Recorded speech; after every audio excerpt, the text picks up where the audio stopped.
que, notamment dans le cadre du mariage, si tu cherches à te marier, eh ben, je te conseille très vivement de te marier avec une personne qui est conduite par l'esprit. Que quelqu'un dise amen. Rappelez-vous ce que je disais l'autre fois. Certains n'ont pas apprécié, mais moi je dis ce que la Bible dit. Moi je dis ce que Dieu me dit de dire. Ma sœur, quand tu te maries, tu décides d'aller te mettre sous la houlette d'un chef, d'un nouveau chef.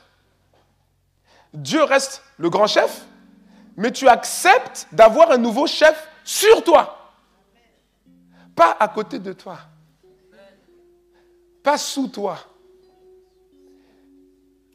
Sur toi. La Bible dit que Dieu est le chef de Christ, Christ est le chef de l'homme, l'homme est le chef de la femme. Et la Bible ne dit pas que la femme est chef de qui, on ne sait pas. Mais dans tous les cas,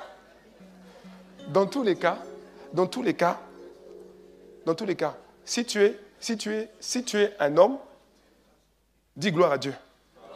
Et si tu es une femme, dis aussi gloire à Dieu. Parce que Dieu t'a fait exactement comme tu dois être. Amen. Et donc, on a expliqué que le chef, si tu vas te mettre sous la houlette d'un chef bizarre, qui n'est pas conduit par l'esprit, en fait, c'est compliqué. Parce que tu ne peux pas faire de mutinerie.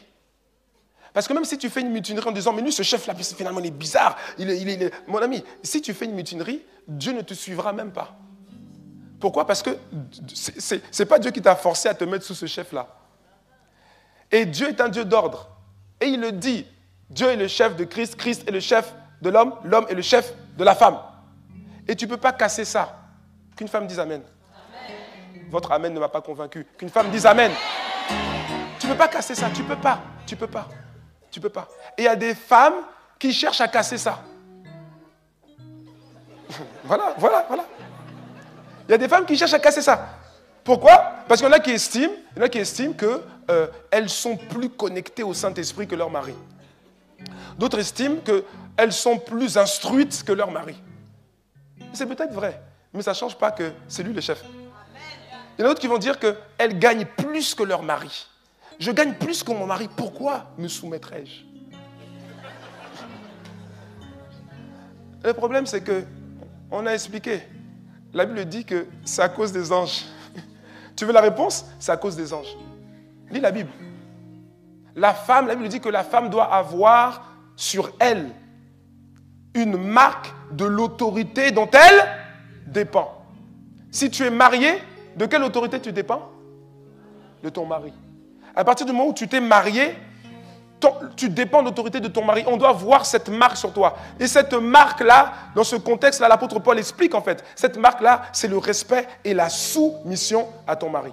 C'est-à-dire reconnaître qu'il est le chef. La soumission, ce n'est pas un mot mauvais. La soumission, ça veut simplement dire être sous la mission. Amen. C'est le monde qui a pris le mot soumission et qui l'a malmené. Et puis maintenant, dès qu'on entend soumission, les gens se fâchent, les mouvements des féministes se lèvent et tout ça. Mais en fait, la soumission, ce n'est pas un mauvais mot. C'est juste être sous la mission. Et quand on est sous la mission, si tu es une femme d'impact, une femme d'impact, une femme vertueuse, tu es sous la mission de ton mari, et bien tu fais tout pour que ton mari et toi, la famille, vous atteigniez l'objectif que Dieu a défini. Amen. Alléluia. Tu peux acclamer le Seigneur. Tu peux acclamer le Seigneur. Et donc, tu ne peux pas changer l'ordre. Si tu cherches à changer l'ordre, ça crée le désordre. Et la Bible dit que la femme doit avoir donc la marque de l'autorité dont elle dépend, elle doit l'avoir sur elle. Ça n'a rien à voir avec comment on appelle ça? Le voile ou le foulard. Hein? Ça n'a rien à voir. Je ne vais pas rentrer dans les détails pour expliquer. J'avais déjà expliqué ça à l'époque. Ce n'est pas un foulard que tu as acheté à la rue du Brabant qui va être une marque d'autorité de ton mari sur toi. L'apôtre Paul expliquait juste, il prenait juste un exemple des contemporains de Corinthe il prenait un exemple pour expliquer une vérité spirituelle. Alléluia. Et puis si c'était vrai, alors pourquoi dans le même texte, hein, la Bible dit que le voile dont Dieu a revêti la femme, c'est sa propre chevelure. C'est ça, non? Sa propre chevelure. Donc ce n'est pas un foulard que tu as acheté à la rue du Brabant. Ceux qui veulent imposer aux femmes dans l'église de porter des foulards, ce sont des vendeurs de foulards. Amen. Amen. Et la Bible dit, c'est à cause des anges. C'est-à-dire que quand la femme n'a pas la marque de l'autorité de son mari sur elle, il y a un problème avec les anges. La Bible explique qu'il y a un problème avec les anges. Et avec toutes les catégories d'anges. À la fois avec les anges de Dieu et les anges qui travaillent avec Satan. Il y a un problème avec les deux. Premièrement, les anges de Dieu, quand ils sont envoyés, parce qu'ils sont envoyés en mission par Dieu pour exercer un ministère envers ceux qui héritent du salut, c'est-à-dire envers nous, que quelqu'un les amène à ça. Maintenant, quand il vient, il y a peut-être quelque chose que Dieu veut te donner. Pourquoi? Parce que c'est la saison. Dieu t'envoie ça par un ange, et quand l'ange arrive sur toi, il arrive, il ne voit pas la marque de l'autorité de ton mari, il dit, je ne peux rien faire. Elle dépend de qui? On ne sait pas. Et donc les choses que tu devais recevoir, elles sont bloquées sur ta tête. Et puis tu dis, je gagne plus que mon mari. Ma famille est plus puissante que la famille de mon mari. Ça n'impressionne pas un ange. Et l'autre problème, c'est que les anges qui travaillent avec le diable maintenant, comme ils ne voient pas sur toi l'autorité, la marque de l'autorité de ton mari, tu deviens une proie facile. Et c'est la raison pour laquelle tu es tourmenté par toutes sortes de choses, toutes sortes d'esprits, parfois peut-être pas des esprits, mais dans ce que tu fais, ça ne marche pas, tu es pas épanoui, tu es frustré, il y a beaucoup de motifs de frustration dans ta vie. Pourquoi? C'est à cause de ça. Une femme qui n'accepte pas la marque de l'autorité de son mari sur elle ne peut pas être une femme épanouie, c'est impossible. Et si donc, parce que je fais encore une longue parenthèse, Seigneur, et si donc tu vas épouser ma soeur, je parle à une soeur, tu vas épouser un homme, même si c'est un frère, même s'il mesure 1m90.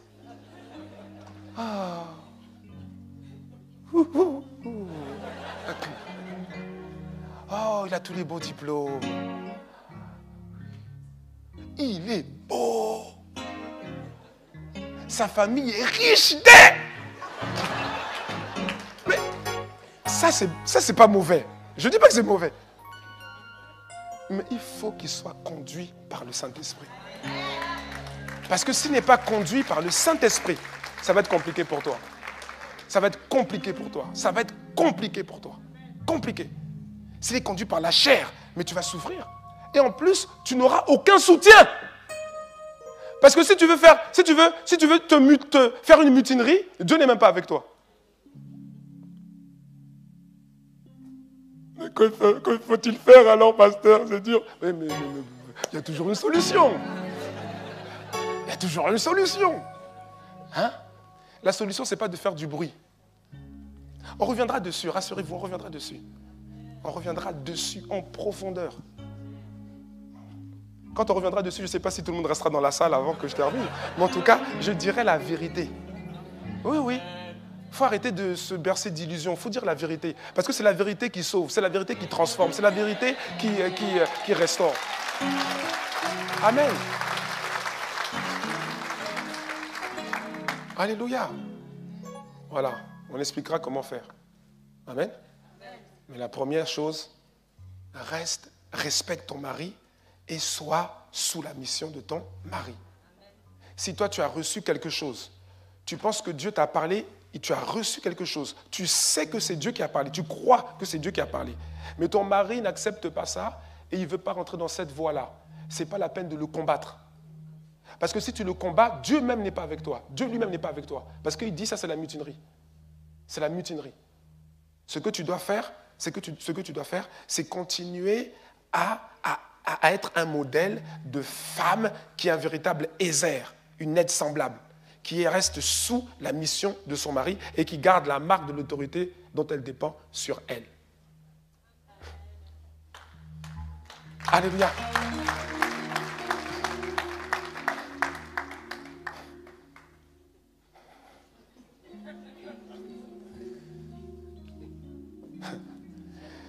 Vous savez, je vais rentrer dans mon message. Ne vous inquiétez pas, je vais rentrer. Même si c'est pour 15 minutes, je vais rentrer dans mon message. Mais il faut que je dise. Vous m'avez piqué là. Il faut que je dise. Ah, Seigneur, comment dire ça pour que la salle ne se vide pas?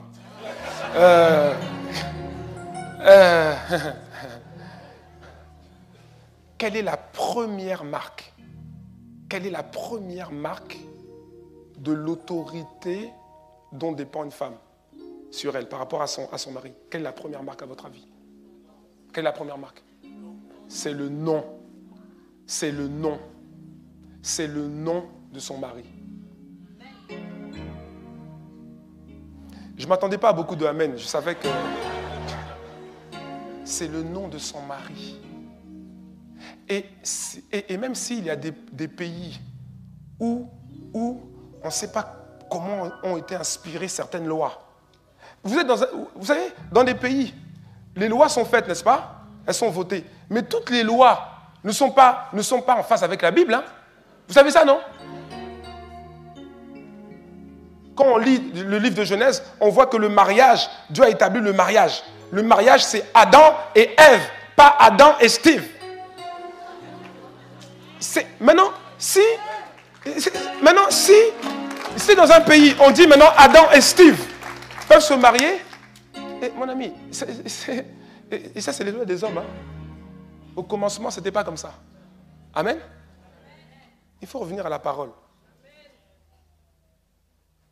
La première, parfois le diable de manière subtile, vous ne vous rendez pas compte, le diable arrive à rentrer au cœur des foyers de manière légale pour détruire. Et après, vous avez beau chasser les démons, on prie pour vous, on vous impose des mains, les problèmes restent toujours. Vous connaissez le nom de jeune fille de Madame Obama? Non, ne regarde pas sur Wikipédia là tout de suite. Je me pose la question. Vous connaissez le nom de jeune fille de Michelle Obama? Vous connaissez, il y a Hillary Clinton qui se présente là à la Maison Blanche. Vous connaissez son nom de jeune fille? Madame Chirac, vous connaissez son nom de jeune fille? Alors ma soeur, pourquoi tout le monde connaît ton nom?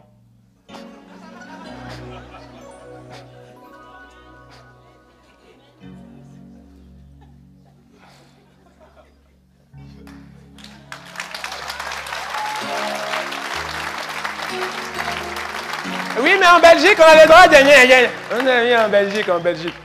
C'est pour ça que le diable te violente dans ton couple. C'est pour ça que tu n'avances pas. La première marque de l'autorité dont tu dépends, ma sœur mariée, c'est le nom de ton mari. La Bible dit que quand tu reçois Jésus-Christ, en fait, tu es caché. Tu es caché avec Christ en Dieu. En fait, le nom, quand tu es caché avec Christ en Dieu, en fait, même si quelqu'un te veut du mal, un être spirituel te veut du mal, il ne peut pas t'atteindre. Pourquoi? Parce que tu es caché avec Christ en Dieu. C'est-à-dire que Christ te recouvre. Quelqu'un me suit, non? Tu as une couverture. Tu n'es pas une proie facilement atteignable. Quelqu'un me suit? Mais en fait, beaucoup ne comprennent pas que c'est la même chose dans le mariage. C'est la même chose. C'est la même chose. Vous voyez dans la Bible, plusieurs fois vous verrez l'expression « il prie pour femme un tel, une telle ». Il prie pour femme. Il prie pour femme. Il prie pour femme. Il prie pour femme. Nulle part dans la Bible, on voit « elle prie pour mari ». Elle prie comme mari. Non, non, non. Il prie. Il y a une couverture qui vient avec. Et quand vous regardez les généalogies, lisez la Bible. Quand vous regardez les généalogies dans la Bible, vous voyez les noms des généalogies là. C'est des femmes. C'est des femmes. Ça veut dire quoi? Ça veut dire qu'elles n'existent pas? Bien sûr que si. Mais elles sont cachées, tu vois. Au nom de Marie.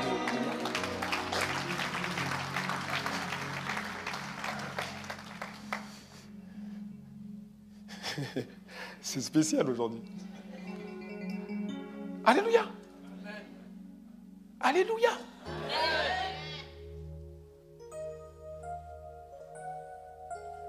Ils sont mariés.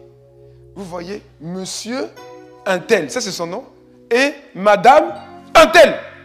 C'est pas le même un tel. Moi, quand je suis arrivé ici, je ne comprenais pas. Je dis, mais on est où là? Au début, je pensais que c'était un cas isolé. Et après, je me retourne, je dis, tout le monde est comme ça ici. Oui, oui. En Belgique, on n'est pas obligé de porter le nom de son mari. Ah bon.